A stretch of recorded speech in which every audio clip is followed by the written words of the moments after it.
Bombay హైకోర్టులోని Nagpur bench తాజాగా ఒక మసీదుకు సంబంధించి కీలక తీర్పును వెలువరించింది. అదేమిటంటే మసీదుకు సంబంధించిన అధికారులు తమ మసీదుపై లౌడ్ స్పీకర్లను ఏర్పాటు చేసుకునేందుకు తమకు అనుమతి ఇవ్వాలంటూ నాగ్పూర్ బెంచ్లో ఒక పిటిషన్ను దాఖలు చేశారు. దీంతో ఈ బెంచ్ దీనిపై సమగ్ర విచారణ జరిపింది. ఆ తర్వాత ఈ తీర్పును వెలువరించింది. ఇందులో ఏముందంటే, మీరు లౌడ్ స్పీకర్ల ఉపయోగంపై మీ మతంలో ఎక్కడా కూడా ఎసెన్షియల్ అనేది కాదు, అంతేకాకుండా ఇది మ్యాండేటరీ అనేది కూడా కాదు. కాబట్టి ఖచ్చితంగా మీరు ఈ ప్రభుత్వం విధించిన నిబంధనలు అనుసరించి తీరాల్సిందే.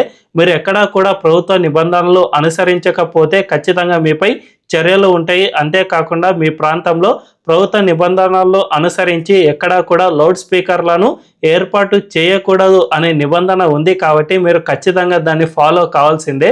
ఈ విధంగా పిటిషన్లు వేసినా కూడా మీకు ఎటువంటి లాభం ఉండదు అనే విధంగా నాగ్పూర్ బెంచ్ కీలక తీర్పును వెలువరించింది. సో దీన్ని బట్టి చూసుకుంటే మన దేశంలో ఎక్కడా కూడా మసీదులకు లౌడ్ స్పీకర్లు అమర్చాలి అంటే ప్రభుత్వం నుంచి అనుమతి ఉంటే తప్ప అమర్చడానికి వీల్లేదు అని స్పష్టంగా అర్థమవుతోంది.